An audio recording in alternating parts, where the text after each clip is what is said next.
Kajian Islam Rahmatullahi wa barakatuh. Innal hamdalillah nahmaduhu wa nasta'inuhu wa nastaghfiruh wa na'udzu billahi min sururi anfusina wa min sayyiati a'malina. Man yahdihillahu fala mudhillalah wa may yudlil fala hadiyalah. Wa asyhadu an la ilaha illallah wahdahu la syarikalah wa asyhadu anna Muhammadan abduhu wa rasuluhu la nabiyya ba'da. Allahumma salli wa sallim wa barik ala Muhammadin nabiyil ummi wa ala alihi wa ashabihi wa man tabi'ahum bi ihsanin ila yaumiddin, amma ba'd. Ikhwatal iman, para jamaah Masjid Nurul Iman Srengseng dan pemirsa Wesal TV yang dirahmati Allah Jalla wa Ala.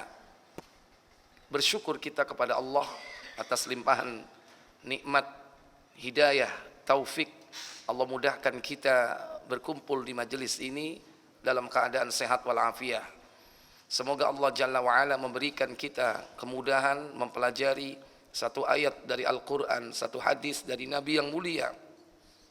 Semoga Allah memberikan kita ilmu yang bermanfaat, diberikan istiqamah dalam mengerjakannya, serta diberikan karunia kelak di akhir hidup kita dengan nikmat husnul khatimah. Semoga salawat dan salam selalu tercurah kepada junjungan kita Nabi besar Muhammad sallallahu alaihi wasallam. Demikian pula untuk keluarga dan keturunan beliau, para sahabat beliau dan seluruh pengikut-pengikutnya hingga tegaknya hari kiamat. Ikhwatal iman, a'izzakumullah. Setelah pada pertemuan sebelumnya kita sudah mempelajari sirah kehidupan Nabiullah Ibrahim, kemudian dilanjutkan dengan kehidupan putranya yang bernama Ismail alaihissalam. Yang keduanya diberikan tugas suci untuk membangun Baitullah, tempat manusia mewujudkan tauhidnya, mengabdi hanya kepada Allah dengan rukuk dan sujud, dengan tawaf, mensucikan dan mengagungkan Allah di dalamnya hingga hari ini, sampai saatnya nanti Allah tetapkan batas akhirnya. Maka selanjutnya kita akan mempelajari bagaimana Al-Quran menerangkan tentang kisah Nabiullah Lut alaihi salam. Mestinya sama-sama anak, tentu bandingannya ya tidak bisa dibandingkan ya. Tentu setelah Ismail ada saudaranya Ismail yang satu bapak dengan Ibrahim kan, satu bapak dengan Ismail yaitu Ibrahim. Mestinya yaitu apa? Ishak. Karena terpaut tidak lama. Ismail lahir 13 tahun sebelum kelahiran Nabi Ishak, putra Ibrahim dari istri beliau yang pertama yaitu Sarah. Kenapa kok kita mempelajari Nabi Lut? Mestinya kan bisa Ishak dulu. Kalau kita lihat zaman, Ishak dengan Lut lebih dulu Lut. Kenapa demikian? Ketika umat atau kaum Lut dibinasakan oleh Allah, saat itu Ishak belum lahir. Tapi Ismail sudah lahir, sudah usia belasan tahun. Karena terkait yaitu dengan kisah tamunya Nabi Ibrahim. Karena Nabi Ibrahim itu didatangi oleh para malaikat yang bertamu ke rumah beliau. Di samping mengabarkan tentang kelahiran seorang anak dari Sarah yang bernama Ishak, dan dari Ishak nanti akan muncul Yakub, dikabarkan berikutnya. Itu menandakan bahwa yang disembelih bukan Ishak, karena Ishak bakal punya siapa? Anak Yakub, karena tidak mungkin perintah menyembelih sementara sudah dikabarkan bahwa dia akan punya anak yang bernama Yakub. Berarti yang disembelih itu bukan Ishak tapi Ismail. Tapi dikabarkan kedua-duanya itu bahwa Sarah akan punya seorang anak yang bernama yaitu Ishak. Ghulamun alimun, anak yang pintar, anak yang pandai, berilmu. Nah, malaikat yang datang mengabarkan kepada Nabi Ibrahim ini ternyata dia punya misi selain itu. Apa misinya? Dan setiap misi malaikat itu adalah mission possible. Bukan mission impossible, tapi mission possible, yaitu misi yang pasti terjadi, karena dia adalah makhluk yang taat kepada Allah. Tidaklah mengerjakan sesuatu melainkan atas perintah Allah. Karena Allah katakan dalam surah At-Tahrim 66 ayat 66, ya ayyuhalladzina amanu qu anfusakum wa ahlikum nara wa quduhan nas wal hijara 'alaiha al malaikatun ghiladun shidad la ya'sunallaha ma amarahum, yang tidak pernah bermaksiat kepada Allah, wa yaf'aluna ma yu'marun, dan senantiasa mengerjakan apa yang diperintahkan oleh Allah Jalla wa'ala. Itu malaikat. Maka misi yang dibawa malaikat ini pasti akan terjadi. Apa misinya? Yakni hendak mengazab kaum Nabi Lut yang telah banyak berbuat kekejian. Jadi sebelum datang ke negeri Nabi Allah Lut, mampir dulu bertemu dengan Nabi Ibrahim. Nabi Ibrahim di mana? Di negeri Kanaan, yaitu berada di Palestina. Sementara kaum Lut berada di negeri Sadum. Negeri Sadum, dia adalah salah satu nama ibu kota negeri Gharzaghar. Negeri Gharzaghar, di situ disebutkan dalam Qissatul Anbiya, negeri Gharzaghar itu memiliki ibu kota namanya Sadum, yang orang menyebutnya dengan Sodom. Maka perilakunya mereka disebut dengan sodomi. Adapun kalau menurut Islam, menurut literatur Islam, tidak didasarkan atas nama negerinya, tapi didasarkan atas perilaku kaumnya. Karena dia kaum Lut, maka perbuatannya disebut dengan liwata. Liwata, yaitu melakukan homoseksual. Itulah yakni perbuatan dari kaum Nabi Allah Lut alaihissalam. Nah, Ibrahim dan Lut ini hidup sezaman, karena keduanya memiliki hubungan kekerabatan antara Lut dan Ibrahim. Apa Ibrahim dan Lut? Ternyata dua orang nabi ini antara paman dan keponakan. Lut adalah keponakan dari Ibrahim. Karena ternyata Lut ini anak dari saudara Ibrahim yang bernama Harran bin Tarih. Nah, bapak Ibrahim itu namanya Tarih. Memang disebutkan dalam riwayat Qissatul Anbiya bahwa bapak Ibrahim itu disebut dengan Azar dan juga disebut dengan Tarih. Dua-duanya benar, tidak diperselisihkan. Bahkan ada yang berpendapat dua-duanya itu merupakan namanya, karena biasa orang punya nama lebih dari satu. Al-Quran menyebutnya Azar. Sejarah menyebutkan Tarih. Tarih atau Azar sama. Nah, Tarih atau Azar ini punya anak tiga. Pertama Ibrahim, kedua Harran, ketiga Nahur. Ibrahim, Harran, Nahur. Nah, Lut itu adalah anak dari Harran. Berarti Lut itu apanya Ibrahim?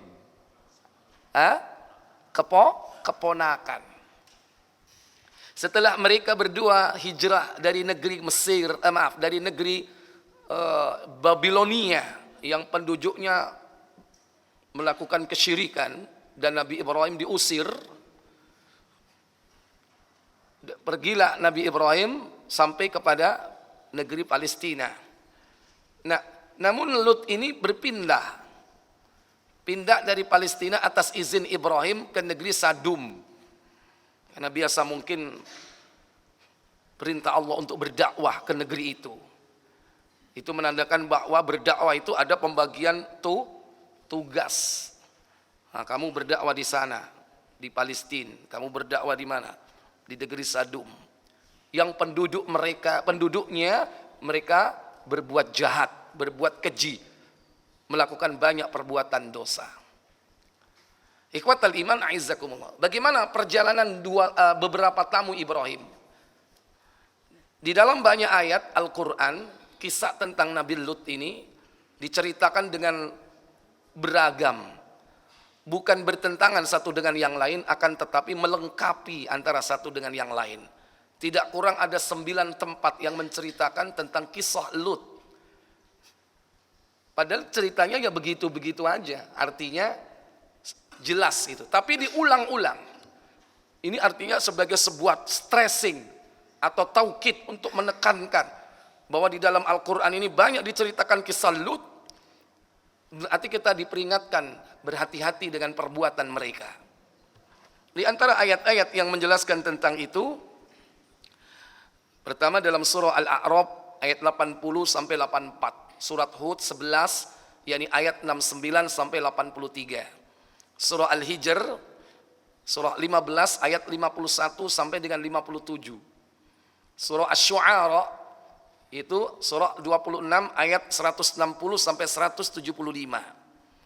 Surah An-Naml setelah 26, 27 hanya terpaut satu ayat, satu surat, yaitu pada ayat 54 sampai dengan 58. Walaupun hanya sekian ayat diterangkan. Surah Al-Ankabut surah 29 ayat 25 sampai 35. As-Saffat surah 37 133 sampai dengan 138. Surah Adz-Dzariyat surah 51 mulai dari ayat 31 sampai 37. Terakhir surah Al-Qamar yaitu surah 54, yakni pada ayat 33 sampai dengan 40. 9 tempat menerangkan tentang kisahnya Lut. Diawali dengan apa? Diawali dengan kedatangan, yakni tamunya Nabi Ibrahim. Karena 2 malaikat itu sebelum mendatangi rumah atau kaum Lut, mereka datang dulu, yakni kepada Nabi Ibrahim. Dalam surah Al-Hijr, surah 15, pada ayat 51 sampai 57, diterangkan di situ. وَنَبِّئْهُمْ عَنْ ضَيْفِ إِبْرَاهِيمَ. Kabarkanlah kepada mereka tentang tamu-tamu Ibrahim. إِدَّخَلُوا عَلَيْهِ فَقَالُوا سَلَامًا قَالَ إِنَّا مِنْكُمْ وَجِلُونَ. Ketika mereka masuk ke tempatnya, lalu mereka mengucapkan salam. Maka berkata Ibrahim, Inna minkum wajilun. Sungguh kami merasa takut kepadamu. Kenapa takut? Ibrahim disifati dengan orang yang bersegera untuk berbuat kebaikan. Begitu ada tamu, langsung dia masuk ke dalam, menyembelih, yaitu seekor lembu yang masih muda, pedet ya, anaknya lembu apa? Nah, itu dagingnya keras setumpuk, dipanggang. Wah, bagaimana itu rasanya? Tentu nikmat, orang pasti berselera, apalagi setelah dia melakukan perjalanan jauh. Tapi ternyata tamu-tamu Ibrahim ini jangankan menyentuh, tertarik saja tidak. Kalau antum melihat begitu, tertarik enggak? Langsung jakunnya naik turun ya, ludahnya ditelan, Masya Allah. Itu kalau kita, malaikat tak bergeming sedikit pun. Makanya Nabi Ibrahim menjadi apa? Takut.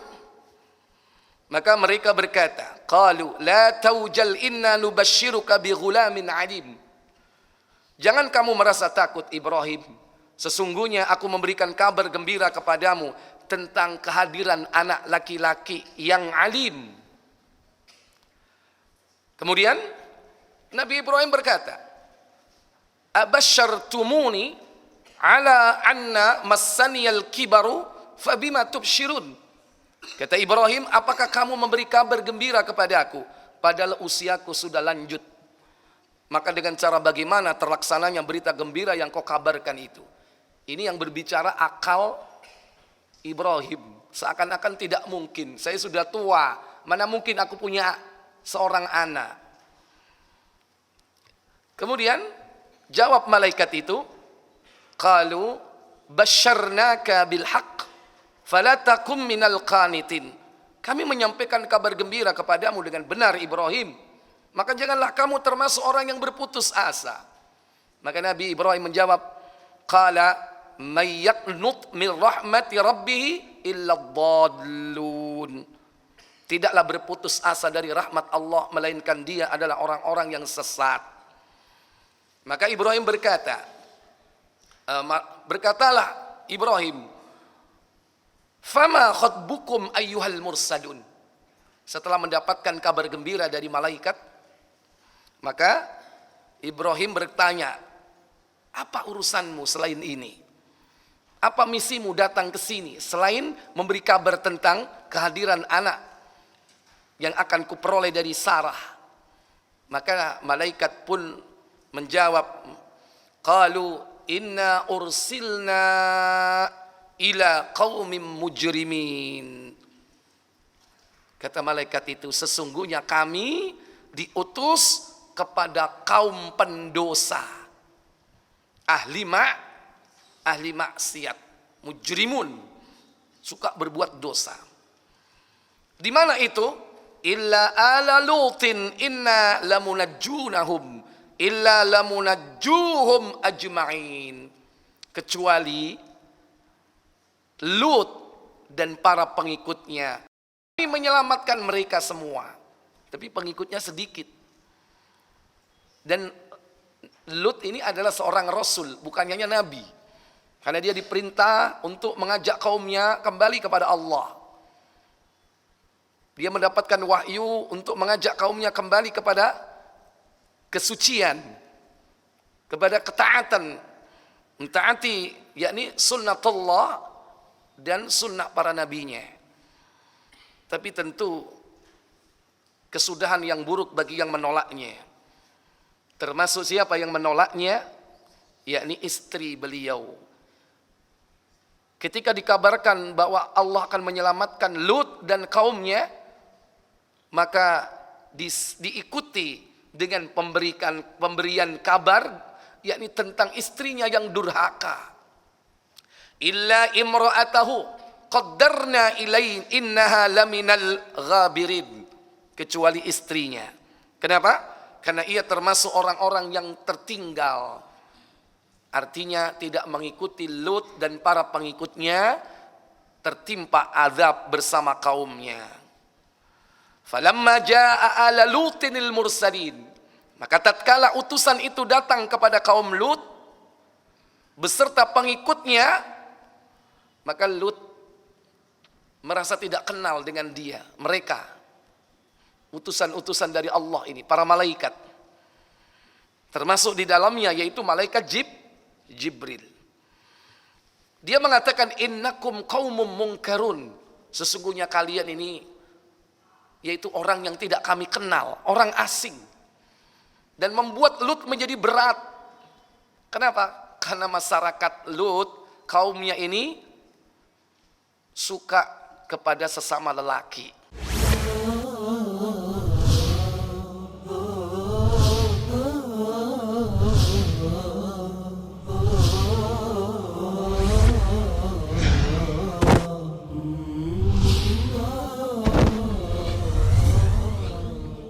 Kajian Islam.